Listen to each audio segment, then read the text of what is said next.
Olá, pessoal, de volta aqui para darmos continuidade ao nosso curso A Jornada Interior. Agora vamos entrar na aula 2 do módulo 4. Esse curso, pessoal, eu acredito que só vai até o módulo 5. Então nós já estamos quase chegando no final. Nessa aula a gente vai tratar sobre mitos e contos. Como sempre eu faço essa apresentação, né, quando a gente muda de um tema para outro, para a gente ir acompanhando o nosso joguinho das casas.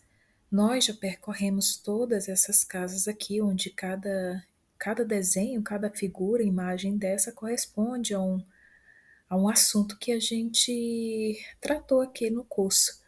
E agora nós chegamos aqui nos mitos e contos, então nós estamos quase chegando ao nosso destino final. Também eu sempre trago esse desenho aqui, né, de forma didática, representa mais ou menos figurativamente a psique, né? E nós estamos aqui no inconsciente coletivo, ou seja, esse desenho representaria a totalidade do eu, né? E não apenas o eu ego da consciência, mas partes da psique humana ou da alma humana, né, que nós desconhecemos.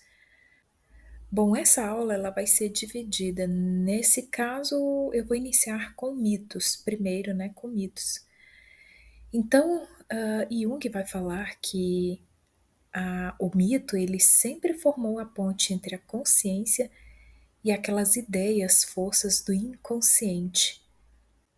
O mito já sempre formou a ponte entre a consciência desamparada e as atuantes ideias, forças do inconsciente. Mas ninguém pode crer artificialmente com o esforço da vontade no teor do mito se já a priori, ou seja, de antemão, não estiver empolgado por ele. Duvida-se da verdade do mito quando se quer ser honesto, porque a consciência contemporânea não possui nenhum meio para compreendê-la. Critérios históricos ou tirados das ciências naturais não são apropriados para o reconhecimento da verdade mitológica, que somente pode ser apreendida pela intuição da fé ou pela psicologia. Mas nesse último caso, pode haver o conhecimento sem que ele se torne atuante, se a ele não se juntar a experiência. Ou seja, o conhecimento pela psicologia pode acontecer de que ele não se torne atuante, porque nesse caso faltaria a experiência. Ou seja, é a experiência em si que vai se juntar com o conhecimento que vai dar exatamente o sentido do mito, né? Porque como a gente vai ver, os mitos, eles são processos inconscientes, são representações de processos inconscientes também. Se conseguíssemos cortar de uma vez todas as tradições do mundo, toda a mitologia e toda a história das religiões recomeçariam com a geração seguinte. Isso porque existe dentro de cada ser humano, do indivíduo, um instinto criador. Então, continuando, só poucos indivíduos, num período de certo orgulho intelectual, conseguem desfazer-se da mitologia. A massa nunca se liberta. Todo esclarecimento de nada vale, ele apenas destrói uma forma passageira de manifestação, mas não o instinto criador. Ou seja, Jung falava que existia, né, que há em cada indivíduo, no ser humano, um instinto criador que o impele a criar mitos, também o impele a criar religiões, símbolos e etc. Os mitos simbolizam fatos psicológicos. O mito é puramente psicológico e usa os dados dos fenômenos meteorológicos ou astronômicos apenas como forma de expressão. Por exemplo, quando a gente fala do inverno da alma, né? Ou seja, os mitos e contos, quando trata do frio e o inverno, expressam um fato psicológico de um estado de espírito, né, de um estado da alma que ela está introvertida, ou seja, onde a alma ela está em contato com o mundo inferior, né, o submundo, o mundo interior sombrio. Então, quando se fala em invernos da alma, significa uma introversão, ou seja, usa-se um fato externo, né, um acontecimento da natureza, como forma de expressão, para expressar um estado psíquico, um estado de espírito, um estado de alma, que é um estado interiorizado. Como o mito, outra coisa não é do que uma projeção do inconsciente e nunca uma invenção da parte consciente da personalidade. Não somente se compreende que nos deparamos por toda parte com semelhantes mitos, como também que o mito representa fenômenos psíquicos característicos. Quanto mais pesquisamos as origens de uma imagem coletiva, ou para nos expressarmos em linguagem eclesiástica, de um dogma, mais vamos descobrindo uma teia de esquemas de arquétipos aparentemente interminável que antes dos tempos modernos nunca havia sido objeto de qualquer reflexão mais séria.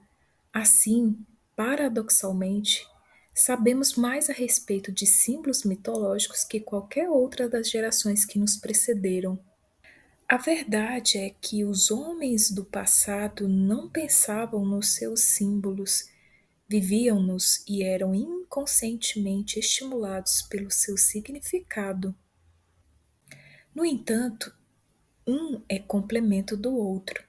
O suplício da cruz na Sexta-feira Santa parece, a princípio, pertencer ao mesmo tipo de simbolismo da fecundidade que vamos encontrar nos rituais de homenagem a outros salvadores, como, por exemplo, Osíris, Tamuz e Orfeu. Também eles tiveram nascimento divino ou semidivino, desenvolveram-se, foram mortos e ressuscitaram.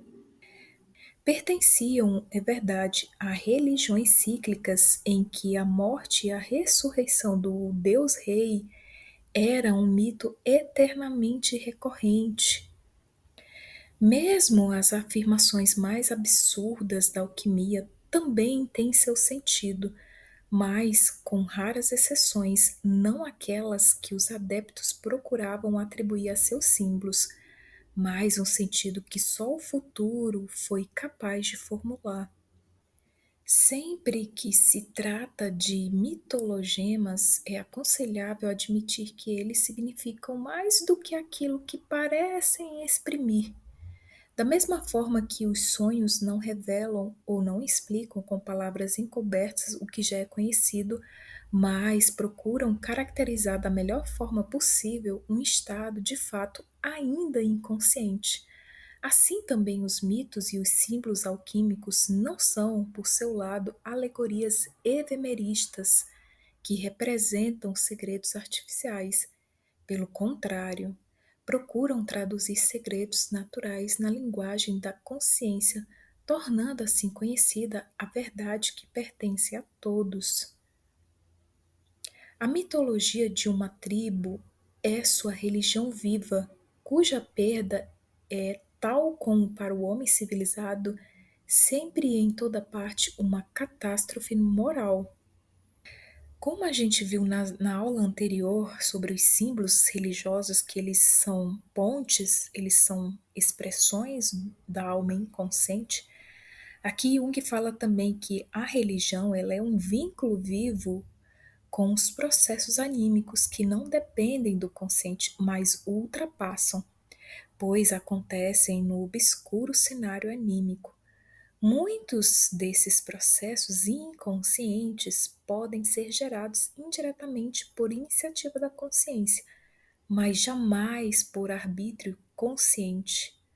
Outros parecem surgir espontaneamente, isto é, sem causas discerníveis e demonstráveis pela consciência. Ou seja, tanto o mito como a questão da religião, eles expressam processos inconscientes. A mentalidade primitiva não inventa mitos, mas os vivencia, Os mitos são revelações originárias da alma pré-consciente, pronunciamentos involuntários acerca do acontecimento anímico inconsciente e nada menos do que alegorias de processos físicos. Tais alegorias seriam um jogo ocioso de um intelecto não científico. Os mitos, pelo contrário, têm um significado vital. Eles não só representam, mas também são a vida anímica da tribo primitiva, a qual degenera e desaparece imediatamente depois de perder sua herança mítica, tal como um homem que perdesse sua alma. Ou seja, pessoal, os mitos são revelações originárias da alma pré-consciente, ou seja, daquela camada mais arcaica, primitiva, né, que é o inconsciente coletivo, do qual a gente precisa ter contato, manter contato para um equilíbrio psíquico, né, entre as duas partes da alma, entre as duas partes da personalidade humana. O mitologema é a linguagem verdadeiramente originária de tais processos psíquicos, e nenhuma formulação intelectual pode alcançar nem mesmo aproximadamente a plenitude e a força de expressão da imagem mítica. Trata-se de imagens originárias cuja melhor expressão é a imagística. Muitos deuses de mitologias representam fatores inconscientes da alma, ou seja, da psique. Como a gente viu nas aulas anteriores, né, Jung diz o seguinte no livro Os Arquétipos e Inconsciente Coletivo. Chamamos hoje os deuses de fatores, palavra que provém de defassare ou fazer. Os que fazem ficam por detrás dos cenários do teatro do mundo, tanto no grande como no pequeno. Na consciência, somos nossos próprios senhores, aparentemente somos nossos próprios fatores. Mas se ultrapassarmos o pórtico da sombra, percebemos aterrorizados que somos objetos de fatores. Ou seja, ao meu ver, esses fatores que Jung fala aqui são os complexos autônomos, são partes da psique que foram separadas, né? Então, estão vivendo de modo desagregado da consciência. Ou são partes que já foram reprimidas, ou partes que ainda nunca foram, nunca se tornaram conscientes, né? Esta problemática é nova, pois em todas as épocas precedentes acreditava-se em deuses de um modo ou de outro. Foi necessário um depauramento dos símbolos para que se descobrisse de novo os deuses como fatores psíquicos, ou seja, como arquétipos do inconsciente. Bom, agora vamos ver um pouco sobre o mito de Marduk e Tiamat. Aqui ficou faltando um acento. Bom, esse mito é uma das mitologias da Suméria e Babilônica. Bom, para a gente se situar no tempo e no espaço, a Suméria ela era a mais antiga civilização da região do sul da Mesopotâmia, que ficava na região do delta entre os rios Tigre e Eufrates, durante as idades de cobre e do bronze. Foi uma das primeiras civilizações do mundo, junto com o Egito Antigo e o Vale do Indo. Os sumérios, pessoal, eles eram adeptos de uma religião politeísta, caracterizada por deuses e deusas antropomórficos, representando forças ou presenças no mundo material. Noção esta bastante presente também depois, né, posteriormente na mitologia grega. Ou seja, nós estamos falando aqui de 4.500 anos antes de Cristo a 1.900 anos antes de Cristo. Ou seja, muito antes da própria Grécia, né, da própria cultura grega que posteriormente também foi formada.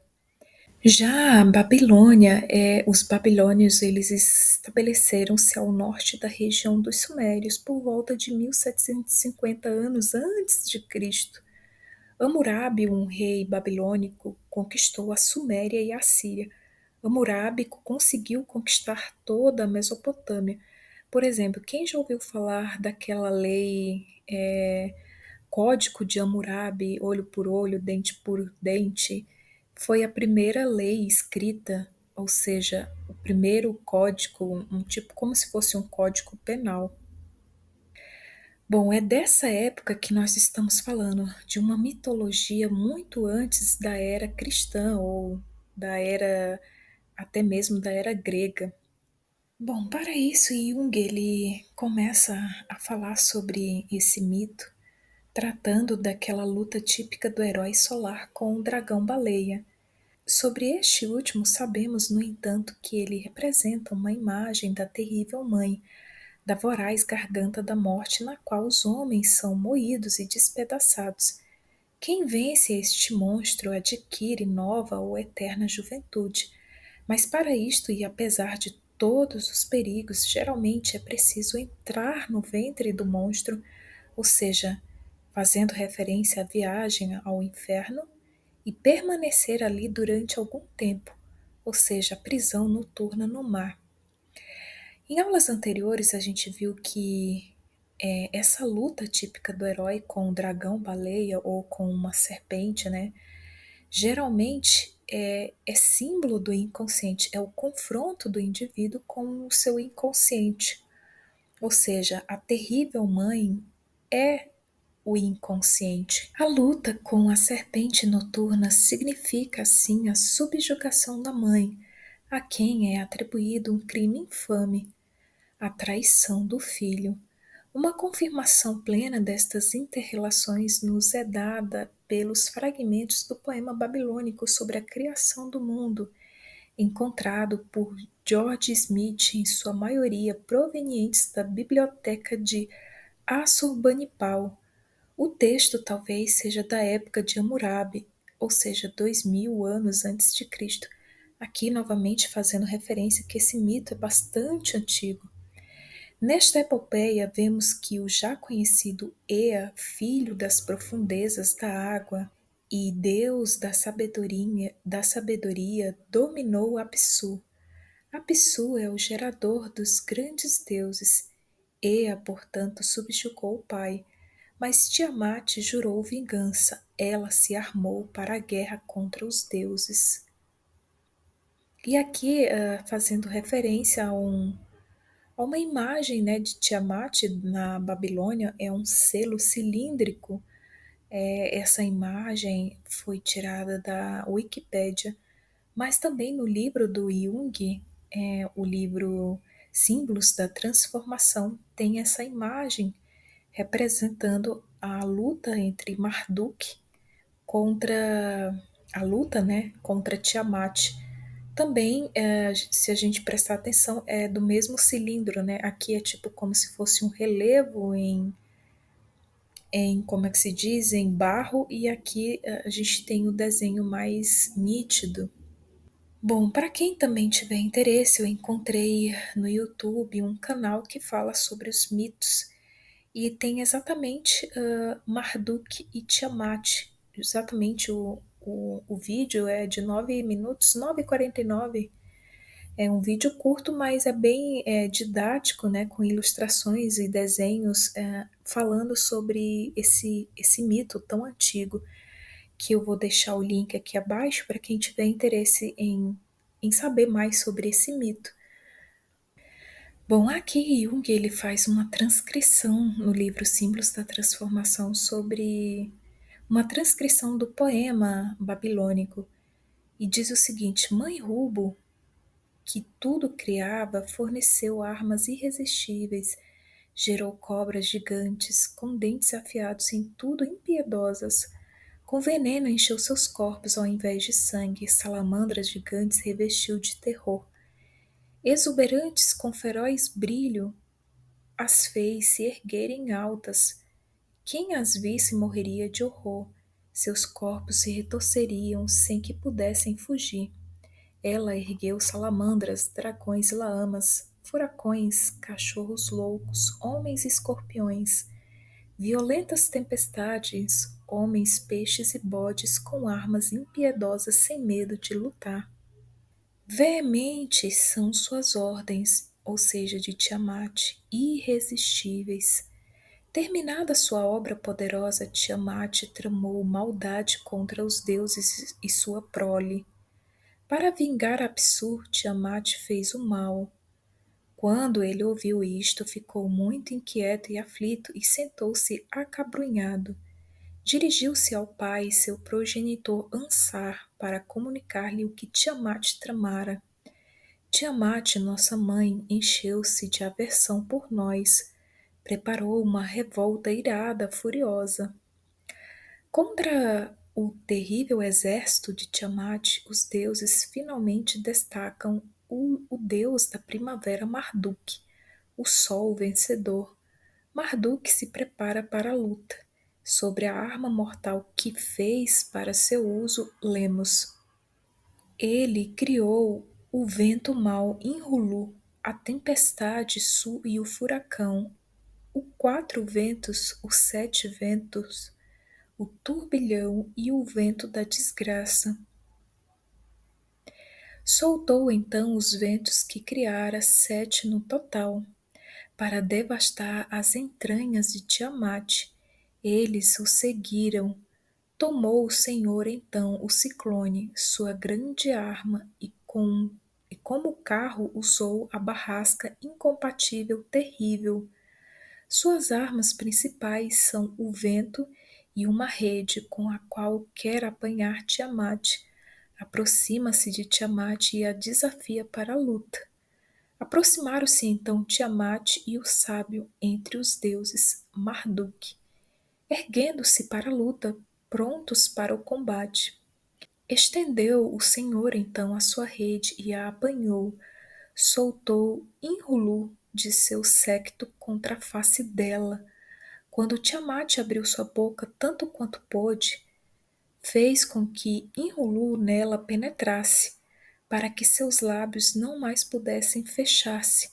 Ou seja, o vento que ele criou, o Inhulu, penetrou na boca do dragão, né, da serpente Tiamat. Com os ventos furiosos encheu seu corpo. Tomadas estavam as suas entranhas e ela abriu muito a boca. Tomou da espada e despedaçou seu corpo, retalhou suas entranhas, cortou seu coração, dominou-a e pôs fim à sua vida. Jogou ao chão seu cadáver e o pisou. Tendo matado a mãe, Marduk planejou a criação do mundo. Descansou então o Senhor, observando seu cadáver. Dividiu depois o colosso, planejando coisas sábias. Dividiu em duas partes como um peixe chato. Tomou uma metade e com ela cobriu o céu. Assim Marduk criou o universo a partir da mãe. Vê-se que a morte do dragão materno ocorre aqui sob o aspecto de uma fecundação pelo vento com antecedentes negativos. O mundo é criado a partir da mãe, isto é, com a libido tirada da mãe por meio do sacrifício e pelo impedimento da regressão, que constituía uma ameaça para o herói. À medida que o mundo e tudo que existe é produto direto da imaginação, a criação do mundo resulta do sacrifício da libido que anseia pelo passado. Para aquele que olha para trás, o mundo e mesmo o céu estrelado se torna novamente a mãe debruçada sobre ele, a envolvê-lo de todos os lados. E da renúncia a esta imagem e da nostalgia por ela origina-se a imagem do mundo, que corresponde ao reconhecimento moderno. Desta simples ideia básica resulta o significado do sacrifício cósmico. Um bom exemplo para isto é a matança da mãe primitiva babilônica Tiamat, do dragão, cujo cadáver está destinado a formar o céu e a terra. Encontramos a formulação mais completa desta ideia na filosofia hindu antiga nos Cânticos do Rig Veda. Ou seja, aqui, pessoal, é um trecho do mesmo livro, porém esse trecho estava distante do poema, né, que ele tinha transcrito, que ele tinha tratado. Aqui ele fazendo novamente essa referência a esse mito cosmogônico, né, da criação do mundo, que tem a ver com a matança de Tiamat, ou seja, um sacrifício é necessário para que o caos ele deixa de existir, né, para que haja uma ordem no caos. Mas aí você pode estar perguntando, mais um mito cosmogônico para explicar a criação do mundo, enfim, o que isso tem a ver com o indivíduo, né? Ou seja, como isso pode ser aplicado individualmente? E aí a gente precisa fazer uma digressão, porque como os mitos eles são processos psíquicos inconscientes, isso é aplicado também individualmente. A gente tem que lembrar que Tiamat, ela é uma serpente, né? É um monstro marinho que representa o inconsciente. Para Jung é um estado psíquico, né? Primitivo e inconsciente que corresponde, digamos assim, a essa camada mais profunda que é o inconsciente coletivo. Em um trecho distante do mesmo livro, ele vai falar o seguinte: a libido, ou seja, a energia psíquica, que permanece presa a esta forma primitiva, ou seja, aqui voltando, essa forma primitiva significa esse estado de inconsciência da última camada aqui. A libido, a energia psíquica que permanece presa a esta forma primitiva, mantém o indivíduo na fase correspondente, na fase da falta de controle e da dominação pelos afetos. Era esta a situação psicológica do fim da antiguidade. Ou seja, voltando no nosso desenho, esse estado que ele fala aqui que é primitivo, né? É um estado, é uma forma primitiva, é o estado do inconsciente coletivo, mais precisamente, né? Nas profundezas mora a sabedoria da mãe, ou seja, no inconsciente existe uma sabedoria, que é a sabedoria da mãe. Ser uma só coisa com ela, confere aos sentidos a percepção de coisas mais profundas, das imagens e das forças primitivas que estão na raiz de todas as realidades e constituem a matriz que as nutre, conserva e cria.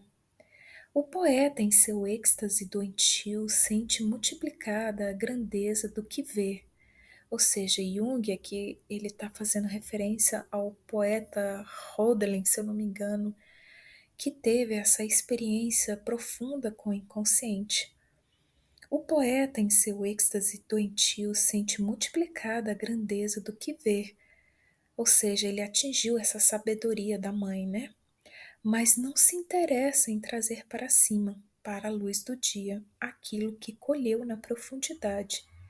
De fato, aquilo que o poeta vê em profundidades vulcânicas é o espírito, assim como ele sempre foi, ou seja, a totalidade das formas primitivas das quais se originam as imagens arquetípicas.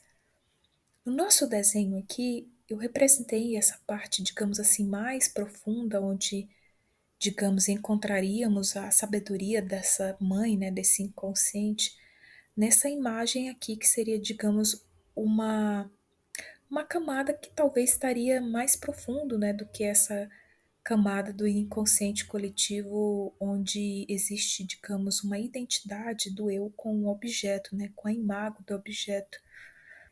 E sobre isso, pessoal, a questão é de que nas profundezas do inconsciente pode se encontrar uma sabedoria, que é a sabedoria da mãe.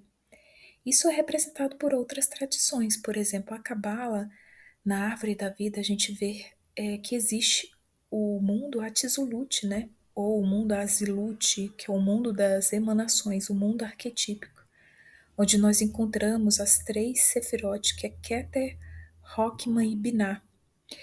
Binah, ela é uma energia, digamos, feminina, né? Ela é inclusive representada por Saturno. É ela que dá forma à energia Rockman. mas Binah também destrói as formas. Então, se eu pegasse a árvore da vida e virasse ela de cabeça para baixo, essa descida ao inconsciente, passando por essas camadas, eu encontraria essa sabedoria oculta, ou digamos, essa sabedoria da mãe que Jung fala, no mundo das emanações, no mundo arquetípico. O que coincidiria com o que Jung fala sobre o espírito, aqui, quando ele fala assim, de fato, aquilo que o poeta vê em profundidades vulcânicas é o espírito, assim como ele sempre foi, a totalidade das formas primitivas das quais se originaram as imagens arquetípicas. Então, eu virando a árvore da vida de cabeça para baixo, o mundo arquetípico ele vai estar embaixo. E aqui eu até coloquei, né? O que está em cima é como o que está embaixo. A subida pode ser também uma descida. Até porque a gente vê que a questão, existe essa questão do ciclo, né?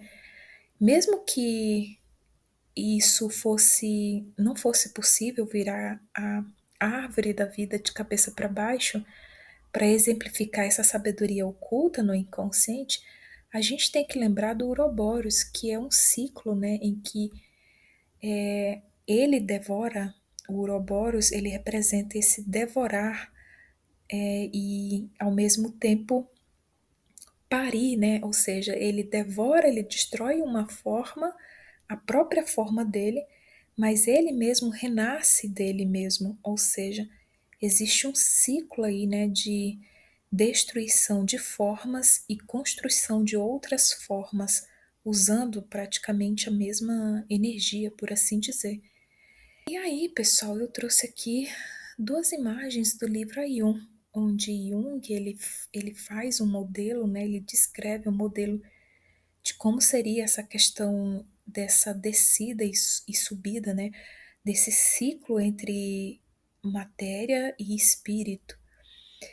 E aí ele coloca aqui, as setas aqui do lado indicam o descensus, a descida ao interior da physis, ou seja, da natureza, e o ascensus, a subida ao elemento espiritual. Ou seja, existe uma interligação, uma ligação intimamente entre matéria e espírito, onde, digamos assim, para subir tem que descer. Necessariamente o ciclo ele passa por um estado sombrio, um estado, digamos, inferior, para subir, para encontrar com o lado espiritual. Ou seja, existe um ciclo entre esses dois mundos, né? Ou então entre essas dois aspectos da matéria e espírito, né? E aí, para a gente ter noção do que a gente está falando, essa sabedoria que é encontrada no inconsciente, ela representa na árvore da vida esse mundo Atzilut, como eu falei, né? Ou Azilut. E em algumas imagens que a gente encontra da Cabala, essa esfera, né, ela representa a essência divina, que é representado pelo elemento fogo. O fogo aqui representando o elemento espiritual. E aqui nessa imagem, do lado tem exatamente o mundo espiritual, o mundo divino, né, que é representado pelas esferas que a gente acabou de ver. Se a gente virar elas de cabeça para baixo, elas vão dar exatamente no inconsciente. Mas isso também de forma didática, como eu disse, né? Porque Jung mesmo fala que a consciência ela está ela é envolta, né, por todos os lados pelo inconsciente. Então, se a gente colocar em cima, embaixo, ao lado, não vai fazer tanta diferença assim, mas é só em termos didáticos mesmo. De fato, aquilo que o poeta vê, e aqui voltamos, continuando, né, o nosso raciocínio, de fato, aquilo que o poeta vê em profundidades vulcânicas é o espírito, assim como ele sempre foi a totalidade das formas primitivas das quais se originam as imagens arquetípicas. Neste mundo do inconsciente coletivo, há um tipo que, ao que parece, tem a importância máxima e que se expressa na figura do herói divino, que no Ocidente corresponde a Cristo. Ou seja, no inconsciente coletivo há um tipo arquetípico, né, de importância máxima que se expressa na figura do herói divino, que no Ocidente corresponde a Cristo. Em outras tradições é chamado de o Cristo interior. O poeta reconheceu tarde demais que deveríamos sacrificar a saudade retrospectiva que quer apenas fazer a infância reencontrar sua felicidade semiconsciente, antes que os celestiais nos arrebatem os sacrifícios, quando então levam o indivíduo todo. E aqui é necessário a gente fazer uma associação com o mito de Tiamat, porque a palavra sacrificar aqui tem um grande peso. Ou seja, assim como o mito ele representa um ato de sacrifício para que o mundo seja criado, ou seja, para que o mundo surja do caos, aqui é necessário fazer um sacrifício de um estado de inconsciência, né? Que o indivíduo muitas das vezes se encontra, para que desse estado de inconsciência, que a gente vê que é bem parecido com um caos interior, ou seja, quando os afetos dominam o eu, ou quando um complexo domina, né, o eu, o ego, e aí nessa hora o ego, o eu, ele perde o domínio sobre o campo da consciência, ou seja, ele se identifica com um complexo ou com a imago do objeto. Então, esse estado de confusão, de caos, é esse estado de inconsciência que deve ser sacrificado. E sobre essa necessidade de sacrificar essa saudade, essa nostalgia retrospectiva, né, de querer fazer da infância reencontrar, né, a sua felicidade semiconsciente. Ao meu ver, essa nostalgia ela se apresenta de duas formas, ou seja, esse estado de inconsciência ele se apresenta de duas formas. Primeiro é o estado infantil, né, um estado de inconsciência infantil, que, como a gente já estudou nas aulas anteriores, é um estado em que a criança, quando ela nasce, quando ela está ali nos seus.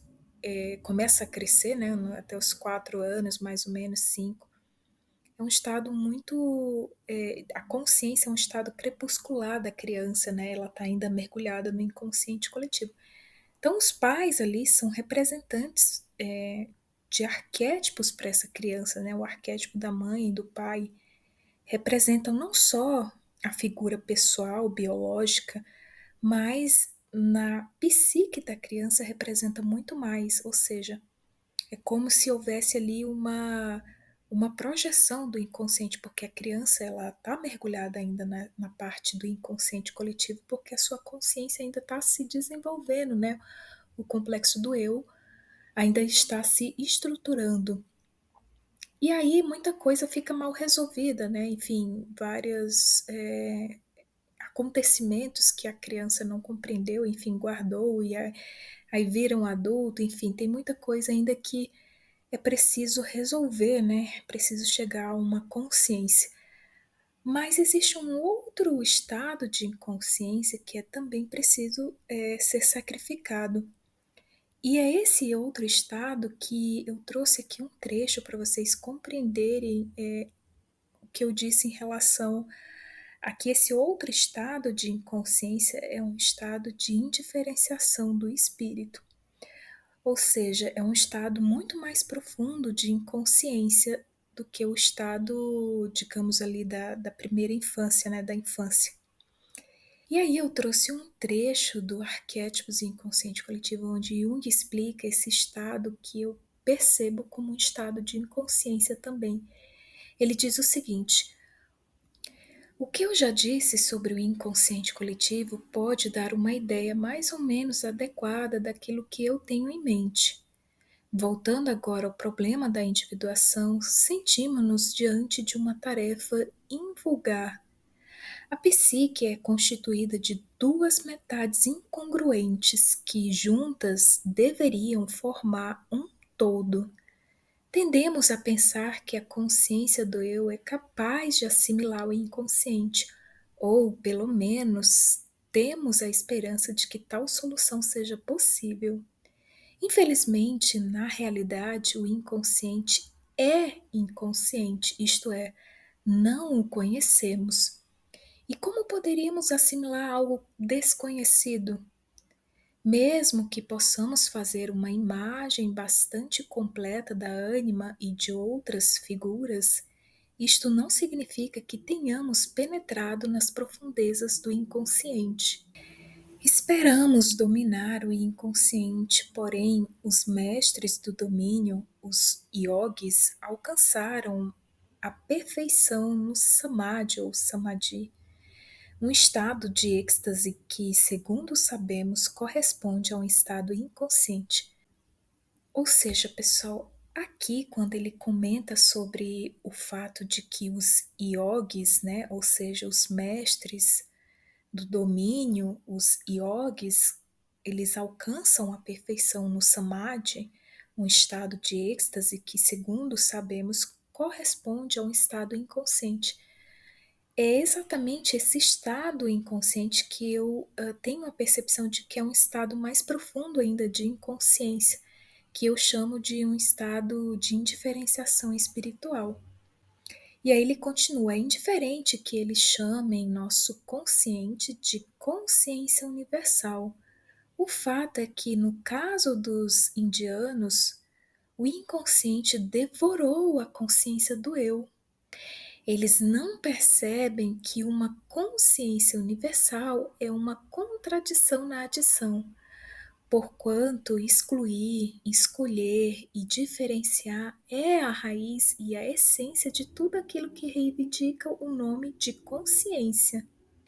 Consciência universal, portanto, é logicamente idêntica à inconsciência.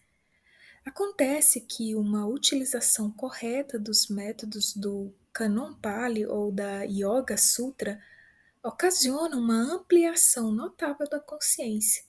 Com a ampliação crescente, porém, os conteúdos do inconsciente perdem clareza no detalhe.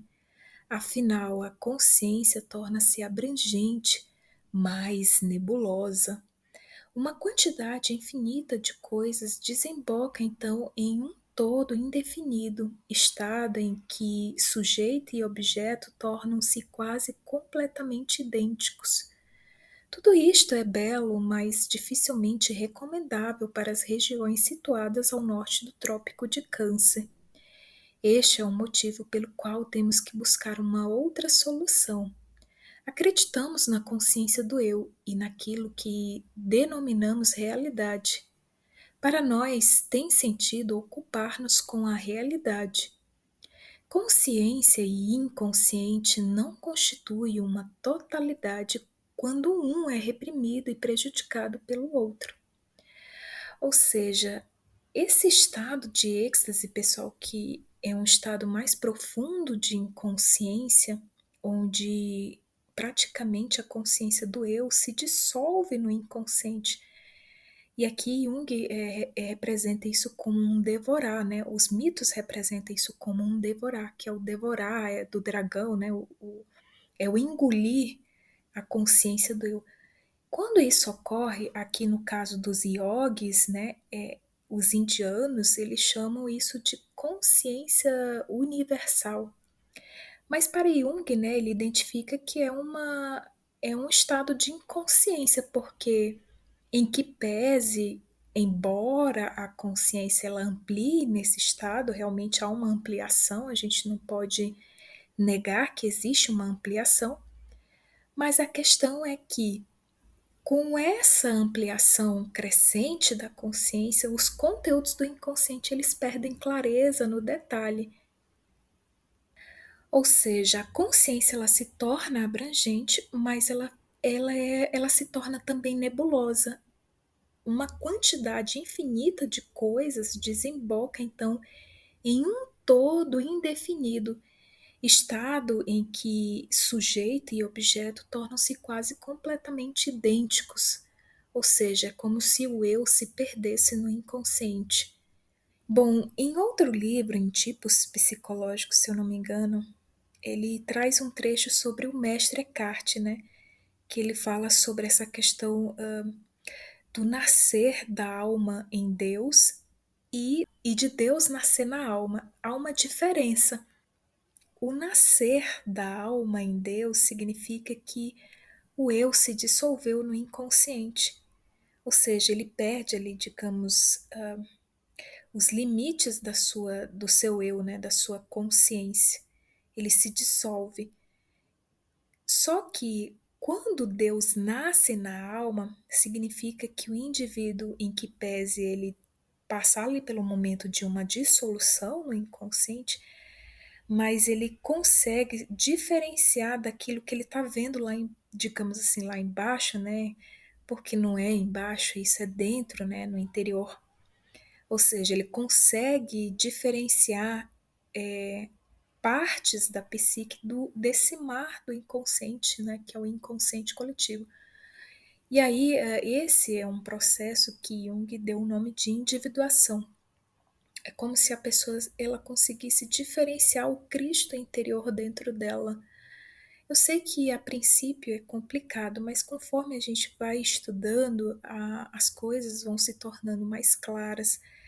Mas aqui eu achei bastante interessante esses dois estados de inconsciência que é necessário ser sacrificado para que surja a consciência, né? Para que haja luz, para que haja um renascimento. Então, quando o indivíduo ele se confunde nas formas, e a gente sabe que o mundo é cheio de formas, né? Objetos, a imagem do objeto, nas outras pessoas, principalmente a questão da projeção da sombra. Quando o indivíduo se confunde nesse mar de mil coisas, de mil nomes, ele está nesse estado de indiferenciação. Ou seja, ele está nesse estado de inconsciência, que é um estado de inconsciência primitivo ainda, em que pese toda a nossa evolução da nossa consciência, mas ainda assim é um estado inconsciente primitivo. Bom, voltando aqui ao nosso texto, Jung fala, né? O poeta reconheceu tarde demais que deveríamos sacrificar a saudade retrospectiva que quer apenas fazer a infância reencontrar sua felicidade semiconsciente antes que os celestiais nos arrebatam os sacrifícios, quando então levam o indivíduo todo. E aqui embaixo Jung vai fazer referência à autora Miller, Frank Miller, em que ele analisou os escritos dela, né? Ela era uma autora jovem de 20 anos que escreveu algumas de suas fantasias, né? Que ela chamou de, se eu não me engano, ela chamou de fantasia criadora do subconsciente. Ou seja, ela teve visões, sonhos, né? E aí ela escreveu como uma autora, como se fosse um poema, né? E aí Jung analisa os escritos dela no livro Símbolos da Transformação. E aqui o trecho que eu vou ler, ele faz referência ao que aconteceu com ela. Mas o que aconteceu com ela é um exemplo desse estado de inconsciência que a gente vem tratando. E aí ele diz: por isso considero sábio o conselho que o inconsciente dá à nossa autora, para que deixe seu herói morrer, pois ele, de fato, nada mais foi que a personificação de um sonho regressivo e infantil, que não manifestava a intenção nem possuía a força para, em troca do afastamento desse mundo, fisgar um outro no mar primitivo do inconsciente, o que teria sido um ato de heroísmo verdadeiro. Ou seja, ela teve a visão do arquétipo do herói, mas no caso dela ficou ainda em um estado inconsciente, porque ela teve as visões, mas ela não sabia o que significavam, então ficou por isso mesmo. E aí Jung continua: este sacrifício só acontece numa total devoção à vida, quando toda a libido retida em laços familiares sair do círculo estreito e ser levado para o grande mundo, pois para o bem-estar de cada um é necessário que, depois de ter sido na infância uma partícula que simplesmente acompanhava o movimento no sistema giratório, depois de adulto se torne ele próprio o centro de um novo sistema. Ou seja, se antes, na infância, ele era uma partícula que girava em torno de um outro centro, né? E a gente sabe quem são esses outros centros, né? São os pais. Agora, depois de adulto, se torne ele próprio o centro de um novo sistema. É claro que tal passo inclui também a solução, ou pelo menos a consideração do problema erótico, pois se isso não acontece, a libido não usada inevitavelmente fica presa na relação endogâmica inconsciente com os pais e não deixa o indivíduo livre sob muitos aspectos. Lembramos que a doutrina de Cristo quer separar o indivíduo de sua família sem qualquer consideração. E no diálogo com Nicodemos, vimos o esforço especial de Cristo para dar à regressão um sentido simbólico. As duas tendências servem para o mesmo fim: libertar o indivíduo de sua ligação à família, que não corresponde a uma compreensão mais elevada, e sim a brandura e descontrole do sentimento infantil. Ou seja, porque a pessoa, quando essa nostalgia, né, de retorno ao inconsciente, a pessoa ela fica presa a um estado primitivo, né, de afeto. E aqui ele fala sobre isso, que esse estado primitivo, ele é um estado de descontrole do sentimento infantil. Continuando, pois se ele deixar agir sua libido presa ao ambiente infantil e não libertar para objetivos mais elevados, ele estará sob a influência de um jogo inconsciente. Onde quer que esteja, o inconsciente lhe criará de novo o ambiente infantil através da projeção de seus complexos, restabelecendo sempre contra o seu interesse vital a mesma dependência e falta de liberdade que caracterizam o relacionamento com os pais.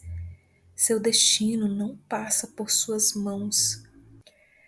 Voltando de onde a gente parou, devido a essa regressão que a gente teve que fazer para entender que o sacrifício de Tiamat representa o sacrifício ao inconsciente para que surjam novos conteúdos conscientes, né? Ele diz: à medida que o mundo e tudo que existe é produto direto da imaginação, a criação do mundo resulta do sacrifício da libido, ou seja, da energia psíquica, né? Que anseia pelo passado. Para aquele que olha para trás, o mundo e mesmo o céu estrelado se torna novamente a mãe debruçada sobre ele, a envolvê-lo de todos os lados, e da renúncia a esta imagem e da nostalgia por ela, origina-se a imagem do mundo que corresponde ao reconhecimento moderno. Desta simples ideia básica resulta o significado do sacrifício cósmico.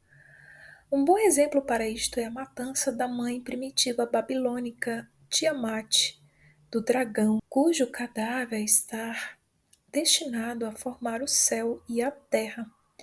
Encontramos a formulação mais completa desta ideia na filosofia hindu antiga, nos cânticos do Rig Veda. E aí entra aqui um outro mito. Bom, pessoal, aqui eu entraria em um outro mito também, que vai falar sobre um mito cosmogônico, em que Jung faz associação desse mito com processos psíquicos, ou seja, de novo o assunto desse sacrificar de um estado psíquico primitivo. Parece que a luta do homem sempre foi e desde sempre, né, vencer o inconsciente, ou seja, vencer um estado de inconsciência, ou seja, de trazer, né, para a luz da consciência, evoluir na questão da consciência, ou seja, sair de um estado cada vez mais primitivo, né, de inconsciência para um estado cada vez maior de consciência, por assim dizer, um estado mais elevado. Porque se a gente for notar, esses mitos são bastante antigos. O Rig Veda, ele é também bastante antigo, se eu não me engano, 1700 anos antes de Cristo. Então, eu vou deixar para a próxima aula, já entro direto, como sempre, né? E aí a gente se vê agora, então, na próxima aula. Até breve. Tchau, tchau.